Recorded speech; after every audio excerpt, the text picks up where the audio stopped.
ಎಲ್ಲರಿಗೂ ನಮಸ್ಕಾರ. ನಾನು ನಿಮ್ಮ ಪ್ರೀತಿಯ ಮೀನ್ಸ ಭಾವೇರಿ ಮಾತಾಡ್ತಿದ್ದೀನಿ. ನಾವಿದ್ದೀವಿ ಇವತ್ತು ಶಿವಮೊಗ್ಗದ ಶ್ರೀ ರಾಮಕೃಷ್ಣ ಗುರುಕುಲ ವಸತಿ ನಿಲಯದಲ್ಲಿ. ಈ ಒಂದು ವಸತಿ ನಿಲಯದಲ್ಲಿ ಚಿನ್ನರ ಚಿಲುಮೆ ಎಂಬ ಒಂದು ಕಾರ್ಯಕ್ರಮವನ್ನು ಬಹಳ ಅದ್ಭುತವಾಗಿ ನಡೆಸಿಕೊಡ್ತಾರೆ. ಆ ಒಂದು ಕಾರ್ಯಕ್ರಮದ ಸುಂದರವಾದ ನೋಟವನ್ನು ನೋಡೋಣ ಬನ್ನಿ.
ನನ್ನ ವಂಶವನ್ನೇ ಬೆಳಗಬೇಕಾದ ಕುಮಾರ, ಇಂದು ನನ್ನ ಆಶಾ ಜ್ಯೋತಿಯಿಂದ ನೆಮ್ಮದಿ ಇಲ್ಲವೆಂದರೆ ಛೀ, ಇದೊಂದು ಜನ್ಮವೇ, ಇದೊಂದು ಬದುಕೆ, ಇದೆಂತಹ ದುರ್ವಿಧಿ.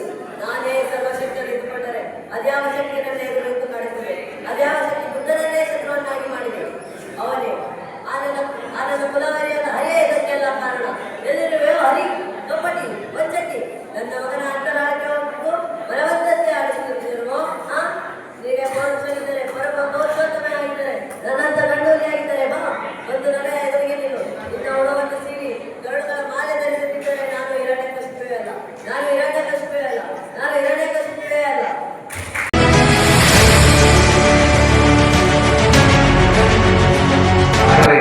ಅನ್ನೋಷ್ಟರಲ್ಲಿ ಇವನು ರಾವಣ ಹೇಳ್ತಾನೆ, ನಿನಗೇನು ಹೇಳ್ಕೊಡೋದಿಲ್ಲ, ನೀನು ಹೋಗು ಅಂತ ಹೇಳಿ ಕಳಿಸ್ತಾನೆ.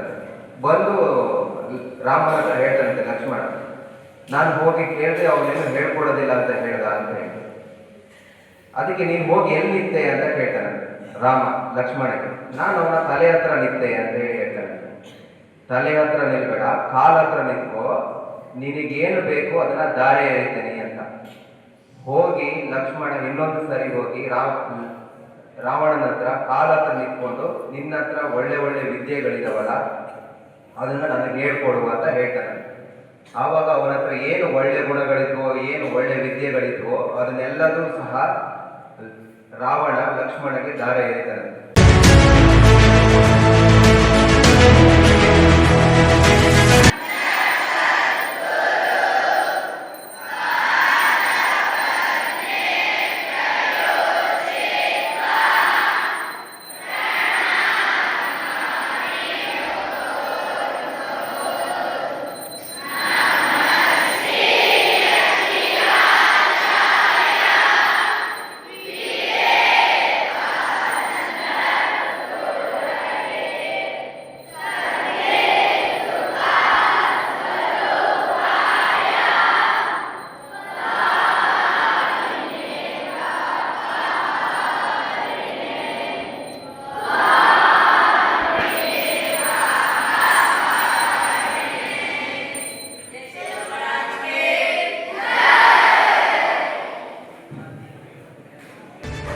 ಕೊನೆಯಲ್ಲಿ ಈ ಒಂದು ಚಿನ್ನರ ಚಿಲುಮೆ ಎಂಬ ಒಂದು ಸುಂದರ ಕಾರ್ಯಕ್ರಮವನ್ನು ಮಹಾಮಂಗಳಾರತಿಯೊಂದಿಗೆ ಮುಕ್ತಾಯಗೊಳಿಸಲಾಯಿತು.